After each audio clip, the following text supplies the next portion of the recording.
নজর মানছি, মানত করছি, আমার পেটে যে তুমি সন্তানটা দিয়েছো, এই সন্তানটা আমি ডাক্তার করব না, মাস্টার করব না, ব্যারিস্টার করব না, এমএলএ বানাবো না, এমপি বানাবো না, কি তৈরি করব? তোমার ঘরের মসজিদের খাদেম বানাবো। ও মুসলিম ভাইয়েরা বোনেরা, কেমন মহিলা আল্লাহর কাছে বলছেন যে আমি নজর মানছি, মানত করছি। নজর মানাটা জরুরি লয়। অনেক মানুষই মানত করে লাই, করে না? হ্যাঁ, অনেক মানুষই মানত করে লাই। সমাতে দুটা লোক প্রধান ইলেকশনে দাঁড়ালছে, তো দুজনে মানত করেছে। একজনে মানত করছে কি, আল্লাহ দেয় যদি আমি জিতেলি মসজিদের ছাদ খান করে দেবো, মসজিদের ছাদটা করে দেবো। এটা ভালো কথা নাকি? আর একটা যে প্রধান মানে বলেছে কি, যদি এবার জিতেলি তাইলে কিন্তু এলাকার মানুষকে গান শোনাবো, গান নিয়ে এনে শোনাবো। আচ্ছা, এটা গুনহার কাজ না? গুনহার কাজ লয়।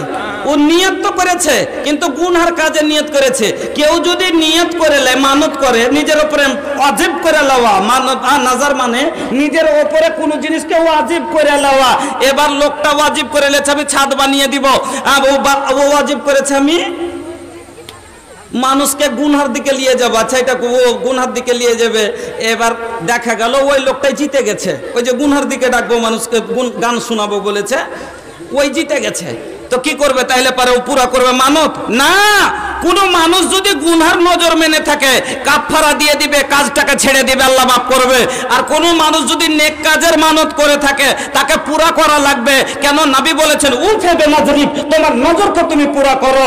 এবার যদি লোকটা মারিয়ামের মা মানত করে নিলে, নজর মেনে নিলে, ইন্নী নাযারতু লিররহমানে মা ফি বাতনি, এই আল্লাহ আমার পেটে যা দিয়েছ তুমি, তোমার ঘরের আমি খাদেম তৈরি করব, খাদেম তৈরি করব।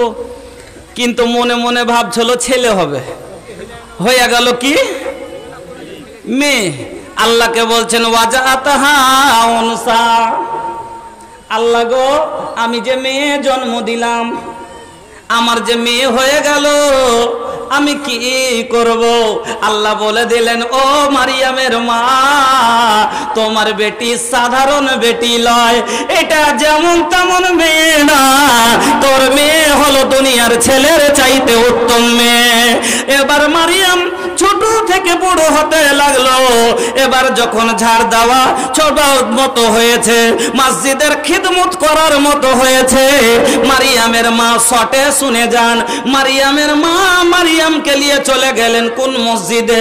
ওই যে মসজিদে আকসা, যেটা আমাদের আগে সব আগে কেবলা ছিল। মসজিদে আকসা যে মসজিদকে নিয়ে লড়াই চলছে, হ্যাঁ, আগে কিবলা, কাবা শরীফের আগে কিবলা ছিল ওইটাই, ওদিকে মুখ করে নামাজ পড়তো মানুষ। তারপরে আল্লাহ বললেন ফাওয়াল্লি ওয়াজহাকা সাতরাল মসজিদুল হারাম, মুখটাকে ফিরিয়ে লাও। নামাজে দাঁড়িয়েছিলেন আল্লাহ রাসূল, নামাজে আল্লাহ এলান করে দিলেন ফাওয়াল্লি ওয়াজহাকা সাতরাল মসজিদুল হারাম, মসজিদে হারামের দিকে তোমার চেহারাকে ঘুরিয়ে লাও। তখন থেকে হয়ে গেল কাবা শরীফ আমাদের কিবলা।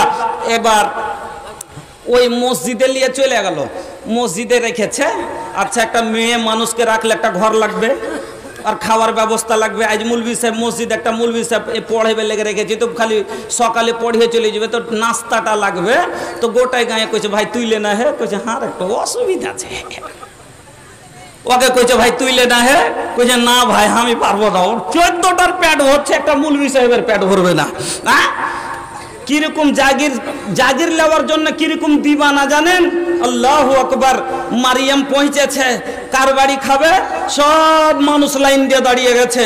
ও বলছে আমি জাগির নিব, ও বলছে আমি খাওয়াবো, ও বলছে আমি খাওয়াবো। সবারই ইচ্ছা মারিয়াম আমার বাড়ি খাবে। এবার কাকে দিব?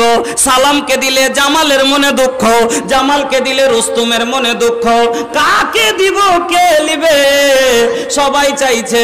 বলা হলো সবাই নাম পেশ করো, সবার নামকে আমরা কোরআন আন্দাজি করব। সবার নামের ভিতরে যার নাম বের হবে তার বাড়ি মারিয়ামের জায়গায় হবে। সবাই নাম লেখে লেখে কাগজে সবাই নাম লেখে লেখে জমা করে দিলে আমার বন্ধুরা ফল কথা নাম বের হলো কার? না তো নাম বের হলো জাকারিয়া আলাইহিস সালামের। আর জাকারিয়া হলো মারিয়ামের খালু। জাকারিয়া আলাইহিস সালাম হলো মারিয়ামের খালু। আর আল খালাতু বিমানজিলাতুল খালা হলো মায়ের দরজা। আচ্ছা, খালাকে আরেকটা আপনারা কি বলেন? মাসি। এর মানে কি? মাসি মানে খালার খালা মানে মাসি? কইছে খালা মানে মাসি, মাসি মানে খালা। মাসি শব্দের মানে আসলে এটা উর্দু শব্দ। মাসি মানে হলো মা জৈসি। আসলে শব্দটার মানে হলো মার মতো। মায়ের দ্বিতীয় রূপ হলো খালা। এই জন্য মার জায়গায় ওকে বলে মাসি, মানে মার মতো, মার বোন। আমার বন্ধুরা, এবার মারিয়ামের জায়গির হয়ে গেল জাকারিয়া আলাইহিস সালামের বাড়িতে।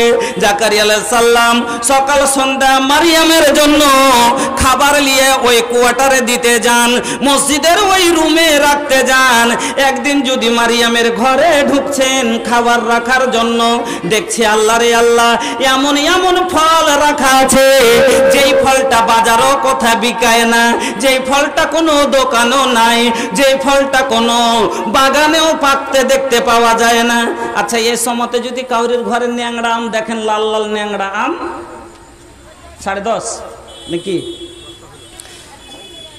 ন্যাংরা আম যদি ঘরে এই সময়তে কাউরির ঘরে দেখেন লাল লাল ন্যাংরা আম, তো তাজ্জুব করে কোনো কুণ্ঠে পাইলে আম হে কই বলবে না? বলবে না? তো ওই রকমই মারিয়ামের ঘরে এমন ফল যে বাজারেও নাই, কোনো বাগানেও নাই। অবাক হয়ে জাকারিয়া আলাইহিস সালাম বলছেন, ইয়া মারিয়াম আন্না লাকে হাদা, এ মারিয়াম এগুলো তোকে কে দিলে বল, কুণ্ঠে থেকে পাইলে গেলা? মারিয়াম বলছে, খালুজান এগুলো কোনো রাজার বাড়ি থেকে আসেনি, কোনো বাদশার বাড়ি থেকে আসেনি, এগুলো স্বয়ং আমার আল্লাহর পক্ষ থেকে এসেছে। আয়াতে বুঝতে পারলেন এটা আমার কথা না কোরআনের কথা? কোরআনের দলিল স্পষ্ট করে দিলে মারিয়াম কি করেছিল? মসজিদে ঝাড় দিত, মসজিদের সাফ সাফিয়ানা করত। এই জন্য দুনিয়াতে আল্লাহকে জান্নাতের ফল খাইয়ে দিলেন। আর আমরা মসজিদ নির্মাণ করব, জান্নাত পাবো না? পাবো না? জান্নাত পাও, বিশ্বাস হলো কিনা? গ্যারান্টি জান্নাত পাওয়া যাবে। তো ভাইজান, এবার আপনাকে আমি বলছি যে মসজিদ আমরা নির্মাণ করব, খালি জান্নাতি পাবো না, মসজিদ নির্মাণের ফলে এই যে সাদকা খায়রাত করব, আমরা দান পুণ্য করব, এতে কত লাভ, কত রকমের লাভ আছে আপনাকে আমি 4 থেকে 5টা হাদিস শোনাচ্ছি 5-7 মিনিটে, শুনেলেন।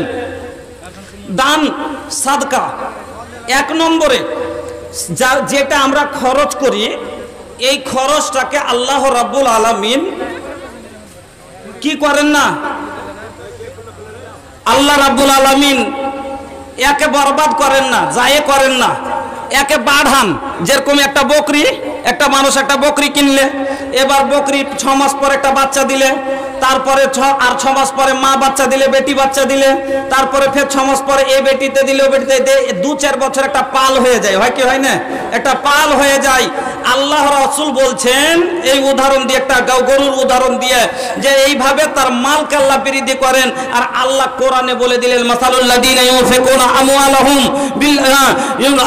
আল্লাহ পাক রব্বুল আলামিন বলছেন, মাসালুল্লাযীনা ইউনফিকুনা ফি সাবিলিল্লাহ কামাসালি হাববাতিন আনবাতাত সাবআ সানাবিলা ফি কুল্লি সুমবুলাতিন মিয়াতু হাব্বা ওয়াল্লাহু ইউযায়িফু লিমান ইয়াশা ওয়াল্লাহু ওয়াসিউন আলীম। একটা গমের ধানের দানার সাথে আল্লাহ উদাহরণ দিলেন যে একটা যেমন তোমরা দানা বপন করো, তাতে থেকে একটা গাছ বের হয়, ওতে থেকে 7টা চারিদিকে পোকল হয়, ওতে থেকে একটা ঝাড় হয়ে 7টা শীষ হয়, এক এক শীষে কম করে 100টা করে দানা হয়। একটা দানা থেকে যেমন তোমাদের 700 দানা হয়, আমি আল্লাহ তোমার ওই একটা নেকিকে বাড়াতে বাড়াতে 700 তার চাইতে আল্লাহু ইউযায়িফু লিমান ইয়াশা আল্লাহু ওয়াসিউন আলীম, আল্লাহ বাড়ানেওয়ালা। আল্লাহ বলছেন তার চাইতে আমি বেশি করে দিই।